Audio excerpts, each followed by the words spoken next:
Shalom Bapak Ibu, Saudara-saudara yang kekasih dalam Tuhan Yesus Kristus.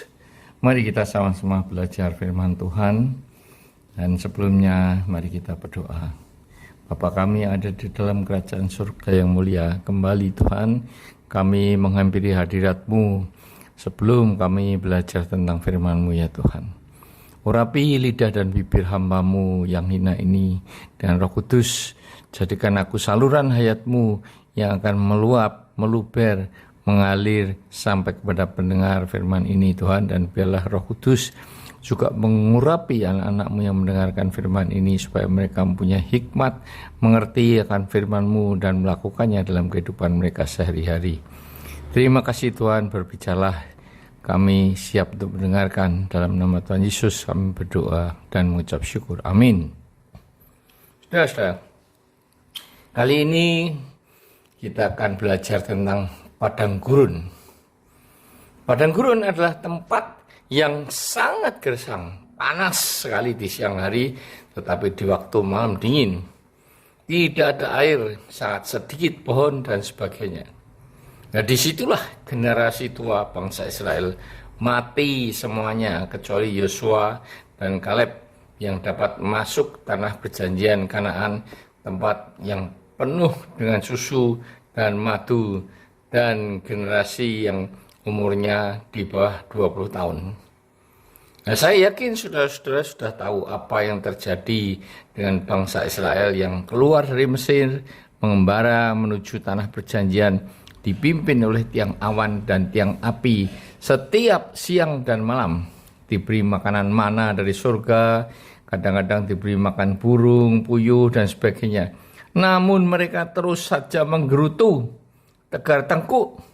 Sudah mau masuk tanah Kanaan, malahan 10 pengintai membuat bangsa Israel takut, tidak percayakan janji Tuhan, sehingga akhirnya Tuhan murka dan menghukum mereka selama 40 tahun berputar-putar di padang pasir. Semua generasi tua mati, kecuali Yosua dan Kaleb dan mereka yang berumur di bawah 20 tahun. Nah, pelajaran apa yang didapatkan dari kisah ini? Saudara-saudara, perjalanan bangsa Israel keluar dari Mesir sampai mati di padang gurun, namun ada yang berhasil masuk Kanaan, identik dengan perjalanan hidup saudara dan saya. Kita pernah diperbudak iblis sebelum mengenal Kristus, dibebaskan oleh darah Kristus, dibaptis dengan air dan Roh Kudus, tetapi tidak semuanya lahir baru menjadi ciptaan yang baru. Mungkin saudara dan saya dapat mencela sikap bangsa Israel karena sudah tahu apa yang akan terjadi dengan mereka. Kita tidak sadar bahwa saudara dan saya juga sering menggerutu, tegar tengkuk, bersungut-sungut ketika saudara dan saya sedang diuji untuk dimurnikan, baik iman, karakter, dan perbuatan kita.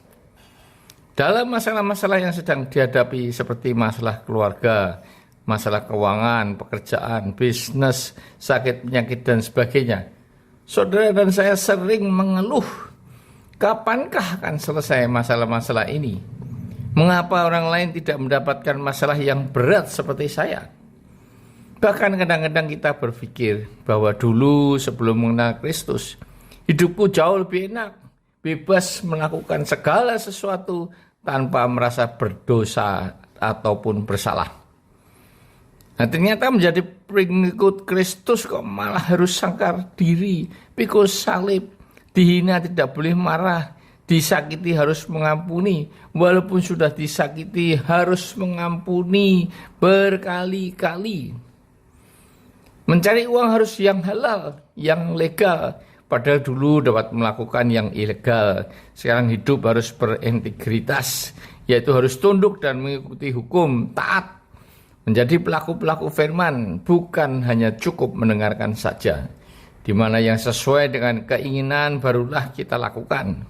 Sedangkan yang tidak sesuai tidak perlu dilakukan. Hidup kok hanya begini-begini saja, dan sebagainya, dan sebagainya.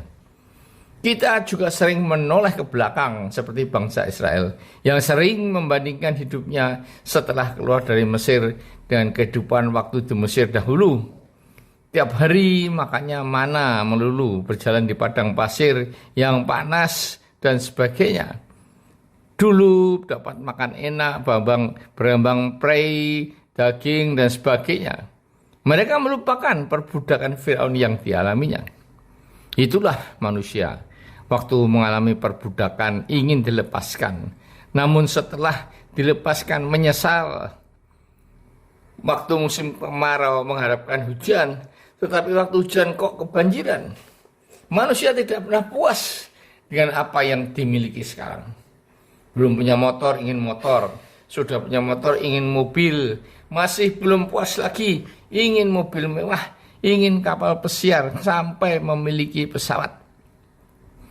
Kepingin punya istri muda, karena yang ada sudah peyot, dan seterusnya, dan seterusnya. Mengapakah kita tidak bersyukur jika melihat pengemis yang mengais tong sampah untuk makan, orang-orang yang cacat seumur hidup? Saudara-saudara, apakah padang gurun tidak sesuai dengan janji Allah? Tidak, karena ada proses yang harus dijalani, yang menuntut iman antara tempat kita menerima janji dan pencapaian janji itu, yaitu harus melewati padang gurun yang akhirnya masuk ke tanah perjanjian. Tujuan proses adalah persiapan untuk masa depan yang lebih baik di dunia ini dan untuk dapat finishing well dalam kehidupan kekal, dapat bersama Kristus di surga. Amin. Marilah kita berdoa. Ya Tuhan, ampuni Tuhan jika sampai saat ini kami juga masih sama dengan bangsa Israel yang selalu mengeluh, menggerutu, memberontak terhadap-Mu, tegar tengkuk ya Tuhan. Biarlah firman ini menyadarkan kami ya Tuhan, bahwa kami harus selalu bersyukur dan bersuka cita apapun yang terjadi dalam hidup kami. Kami harus berkata bahwa Engkau baik, Tuhan Yesus baik, selamanya baik Tuhan. Terima kasih Tuhan, Kau ubah Tuhan sikap mental anak-anak-Mu yang mendengarkan firman ini yang mungkin tidak sesuai dengan kehendak-Mu, agar mereka sadar kembali, bersyukur, berterima kasih kepada-Mu atas kemurahan dan anugerah-Mu yang Kau limpahkan kepada kami sekalian. Tuhan, hamba-Mu berhenti berbicara, tapi biarlah Roh Kudus terus bekerja mengurapi anak-anak-Mu yang mendengarkan firman ini, sehingga mereka dapat bersuka cita menjadi pelaku-pelaku firman-Mu. Terima kasih Tuhan, dalam nama Tuhan Yesus kami berdoa dan mengucap syukur. Amin.